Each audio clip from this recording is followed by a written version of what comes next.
Querido Steve Moby, ¿qué es homeostasis? Firma Faustino. Buena pregunta, Faustino. Bueno, todos sabemos que las condiciones en el mundo exterior cambian todo el tiempo. Pero dentro de tu cuerpo las cosas son distintas. En realidad ahí dentro las condiciones nunca cambian. Nuestro cuerpo mantiene una temperatura constante en casi cualquier circunstancia. Esto se debe a que los humanos somos animales de sangre caliente como los gatos, los perros y los camellos. Los animales de sangre fría como las lagartijas y los peces dependen de su ambiente para regular la temperatura de su cuerpo. En tu caso, la temperatura y el equilibrio químico dentro de tu organismo tienen que permanecer iguales para que funciones bien. Tu cuerpo se regula de muchas maneras para mantener esta igualdad llamada homeostasis. La regulación térmica es la manera en que tu cuerpo mantiene su temperatura estable a unos 37 grados centígrados o 98.6 grados Fahrenheit sin importar el frío o el calor que esté haciendo afuera. Así funciona esto. El hipotálamo es una parte de tu cerebro que actúa como una especie de termostato. Cuando la temperatura de tu cuerpo empieza a subir o bajar, un grupo especial de nervios y hormonas, llamado sistema de retroalimentación, mandan una señal de advertencia al hipotálamo. Moby hizo esta cosa para enseñarnos cómo funciona la retroalimentación.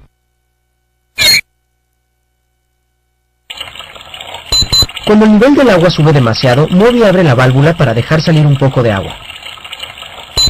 Si hay muy poca agua, Moby abre la llave para mantenerla en el nivel adecuado. Los sistemas de retroalimentación de tu organismo funcionan de una forma muy parecida. La mayor parte de la retroalimentación es negativa, lo que quiere decir que el cambio es malo y tiene que contrarrestarse. En la regulación térmica, la retroalimentación negativa es la que le dice al hipotálamo cuando estás acalorado y necesitas sudar, o cuando tienes mucho frío y necesitas temblar para generar calor. La retroalimentación también puede ser positiva, lo que significa que el cambio que experimenta tu cuerpo es bueno e incluso debe incrementarse un rato. Cuando una embarazada entra en trabajo de parto, la retroalimentación positiva que controla las contracciones es la que empuja al bebé hacia afuera. Otra de las tareas del hipotálamo es hacer que te dé fiebre cuando estás enfermo. Cuando esto pasa, el termostato se reprograma a una temperatura más alta para darle a tu organismo más calor para combatir la infección. Pero la homeostasis no se trata solo de regular la temperatura de tu cuerpo. Por ejemplo, tus órganos excretores se deshacen de desechos químicos que son venenosos para tu cuerpo. Una parte de tu cerebro llamada centro respiratorio se encarga de que siempre tengas en la sangre la combinación óptima de oxígeno y dióxido de carbono. Y tu sistema inmunitario te defiende de la invasión de virus, bacterias y alergenos que no deben estar en tu cuerpo. La homeostasis se encarga de que el ambiente dentro de tu cuerpo siempre sea estable, sin importar lo locas que se pongan las cosas afuera.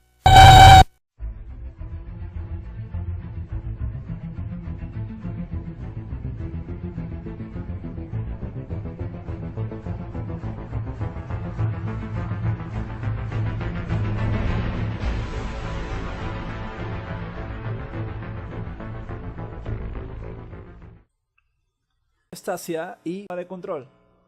Tenemos dos sistemas, el de control no biológico, el cual se caracteriza por equilibrar materia inerte, como por ejemplo la temperatura del agua, mediante calefacción la podemos equilibrar, y el sistema de control biológico.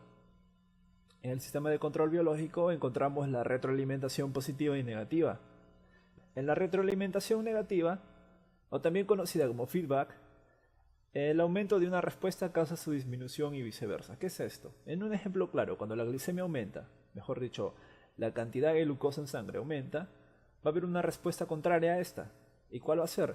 Que las células pancreáticas van a secretar la hormona de la insulina para bajarle el nivel de la glicemia, de tal manera poder equilibrar al organismo. Una glucosa con 190 puede ocasionar sed, visión borrosa. Entonces, para ello el cuerpo necesita equilibrarse. Para ello ocurre una homeostasis. En esta animación tenemos un alimento, acá tiene proteínas, carbohidratos, grasas, está siendo metabolizado, pasa por los jugos gástricos, el duodeno, y el carbohidrato va a llegar a su mínima estructura, el cual es la glucosa.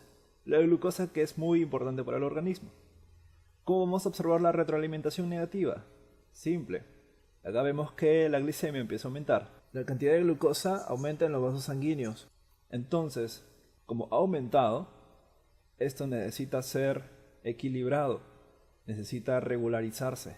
Entonces interviene el páncreas. El páncreas secreta la hormona de la insulina.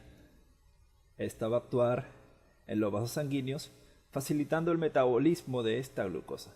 ¿Cómo? La glucosa entrará a la célula mediante la insulina. La insulina llega a sus receptores y va a permitir que la glucosa entre.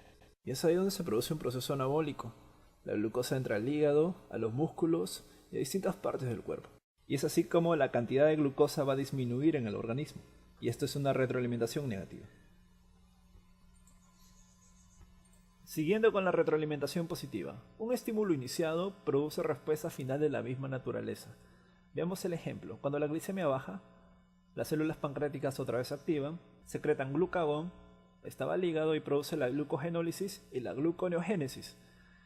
Como podemos observar, la respuesta de las células pancreáticas de generar glucagón, de ir al hígado, luego generar glucogenólisis y luego gluconeogénesis, es prácticamente la respuesta de la misma naturaleza. La respuesta inicial fue secretar glucagón, esta va a generar que la glicemia aumente, de tal manera que la respuesta va a seguir siendo la misma. Pero ojo, la retroalimentación positiva no es muy buena que digamos, porque si esta sigue aumentando, puede generar exceso de glucogenólisis, exceso de gluconeogénesis, hiperglicemia y luego diabetes. Bueno, ahora veamos una retroalimentación positiva. Podemos observar que en este vaso sanguíneo hay una contracción debido a que la glucosa va a aumentar. Como aumenta la glucosa, los glóbulos rojos ya empiezan a ir de una manera más lenta.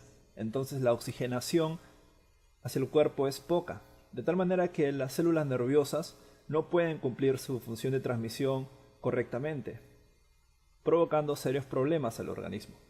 Esta es una retroalimentación positiva cuando no es frenada por la negativa. Entonces el organismo se daña. En conclusión, la retroalimentación negativa es la más utilizada por el organismo, ya que nos ayuda a equilibrar nuestro sistema.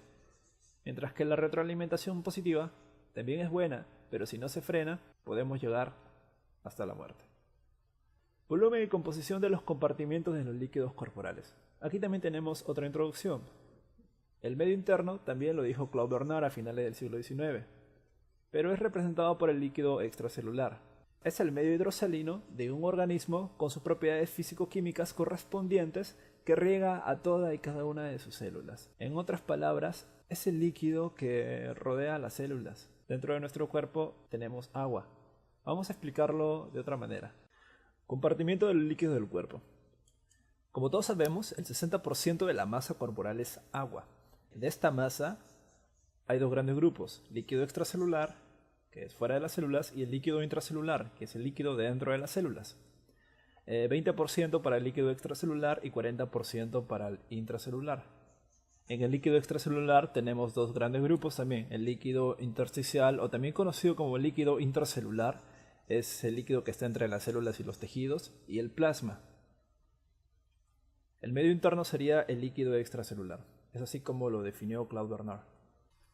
Veamos a continuación un poco del líquido extracelular e intracelular. Como podemos observar aquí, este mar extenso azul que está en las células nerviosas, ese es el líquido extracelular, líquido que está fuera de las células, ahí donde están los iones, donde se encuentra el sodio, el potasio.